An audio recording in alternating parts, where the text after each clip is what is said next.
विदर्भ न्यूजची विशेष बातमी। जिल्हा परिषदेचा अजब गजब कारभार। बांधकाम विभागामध्ये निविदा अनियमितता स्पष्ट। वरिष्ठ सहाय्यकाला करण्यात आले निलंबित। निलंबित कर्मचाऱ्याची न्यायालयाकडे धाव। निलंबनाला देण्यात आली स्थगिती। जिल्ह्याचे मिनी मंत्रालय म्हणून ओळख असलेल्या जिल्हा परिषदेमध्ये अनेक वेगवेगळे प्रकार नेहमीच होताना आढळून येतात। त्यातल्या त्यात जिल्हा परिषदेचा बांधकाम विभाग म्हणजे सदा न कदा चर्चेत राहिलेला आहे। एका निविदेमध्ये झालेली अनियमितता यामुळे संपूर्ण मिनी मंत्रालय हादरून गेलेले आहे। यामध्ये जिल्हा परिषदेच्या मुख्य कार्यकारी अधिकारी संजीता मोहपात्र यांनी बांधकाम विभागाचे वरिष्ठ सहाय्यक प्रवीण वानखडे यांचा निलंबनाचा आदेश काढला। प्रवीण वानखडे यांनी सुद्धा त्या आदेशाला न जुमानता माननीय न्यायालयाकडे धाव घेतली। न्यायालयाने प्रवीण वानखडे यांच्या निलंबनावर स्थगिती आदेश जारी केला। या अनुषंगाने विदर्भ न्यूजने जिल्हा परिषदेच्या मुख्य कार्यकारी अधिकारी यांची भेट घेण्याचा प्रयत्न केला, मात्र त्या सुटीवर असल्याचे समजते। अमरावती जिल्ह्याचे मिनी मंत्रालय म्हणून ओळख असलेल्या जिल्हा परिषदेच्या या जिल्हा परिषद बांधकाम विभागामध्ये विदर्भ न्यूजची चमू येऊन पोचलेली आहे। चोर सोडून संन्यासाला फाशी या टायटल खाली सद्य परिस्थितीमध्ये विदर्भ न्यूज बांधकाम विभागामध्ये झालेल्या भ्रष्टाचाराच्या बाबत आपल्या सर्व प्रेक्षकांपर्यंत ही माहिती पोहोचवित आहे। प्रवीण वानखडे यांना निलंबित करण्यात आलेलं होतं आणि त्या अनुषंगाने प्रवीण वानखडे यांच्याशी संपर्क साधण्याचा प्रयत्न केला असता आपण इथे बघू शकता की ही प्रवीण वानखडे यांची ही केबिन आहे, परंतु ही केबिन सद्य परिस्थितीमध्ये लॉक करण्यात आलेली आहे। प्रवीण वानखडे परिसरामध्ये असल्याची माहिती पडलेली आहे, मात्र प्रवीण वानखडे यांची ही केबिन सध्या पूर्णपणे कुलूप बंद ठेवण्यात आलेली आहे।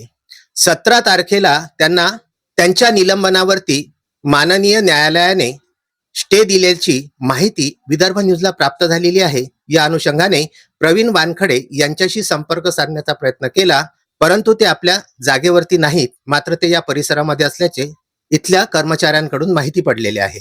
याचा अजब आणि गजब कारभार, चोर सोडून संन्यासाला फाशी यासाठी विदर्भ न्यूजची चमू येऊन पोचलेली आहे।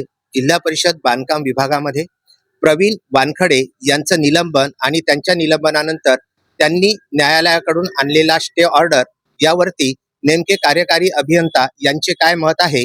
बांधकाम विभागाचे कार्यकारी अभियंता दिनेश गायकवाड यांच्याशी संपर्क साधला असता त्यांनी सांगितले की सर, आपल्या अधीनस्थ असलेले कर्मचारी जे आहे कनिष्ठ सहाय्यक, तर त्यांचं निलंबन झालं, तर हे जे निलंबन ज्या कंप्लेंटला घेऊन झालेलं आहे याबद्दल आपलं काय मत आहे?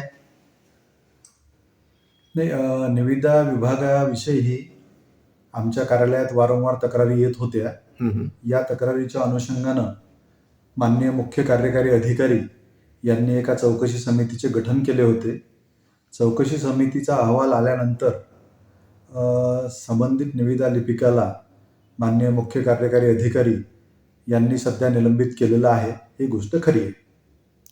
परंतु आमच्या माहितीप्रमाणे त्या जे वरिष्ठ लिपिक आहेत त्यांनी माननीय न्यायालयाकडून स्टे आणलेला आहे, याबद्दल आपण काय सांगणार? हो, हे सुद्धा खरं आहे। संबंधित वरिष्ठ लिपिक ते कनिष्ठ लिपिक नसून वरिष्ठ लिपिक आहेत आणि संबंधित वरिष्ठ लिपिक जे आहेत श्री प्रवीण वानखडे यांनी या निलंबनाच्या आदेशाविरोधात इंडस्ट्रियल कोर्टाचा स्टे सुद्धा आणलेला आहे।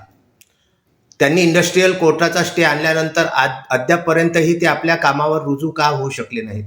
कसं आहे की त्यांना रुजू करून घेण्याचा अधिकार माननीय मुख्य कार्यकारी अधिकारी यांना आहे, तर आम्ही त्यांचं मार्गदर्शन मागवलेलं आहे आणि त्यांनी हा जो न्यायालयाचा निर्णय आहे हा सुद्धा सामान्य प्रशासन विभागात सादर केलेला आहे। तर या बाबतीत आता वरिष्ठ जे आम्हाला मार्गदर्शन करतील त्यानंतर आम्ही त्यांना रुजू करून घेऊ। वरिष्ठ सहाय्यक कामावर नसताना टेंडर क्लर्क जर कामावरती नाही आहे तर त्याचा टेंडरवरती होणाऱ्या परिणामाची जबाबदारी कोण घेणार? हो, हे खरं आहे की आमचं टेंडरचं काम बरेच दिवसापासून सध्या बंद आहे। यामुळे पुनश्च एकदा जिल्हा परिषदेचा बांधकाम विभाग यांची लक्तरे वेशीवर टांगली जात आहेत। निलंबन आदेशाच्या स्थगितीनंतर पुढील कार्यवाही काय होते याकडे सर्व मिनी मंत्रालयाचे लक्ष लागलेले आहे। Vidarbha news bureau, Amravati.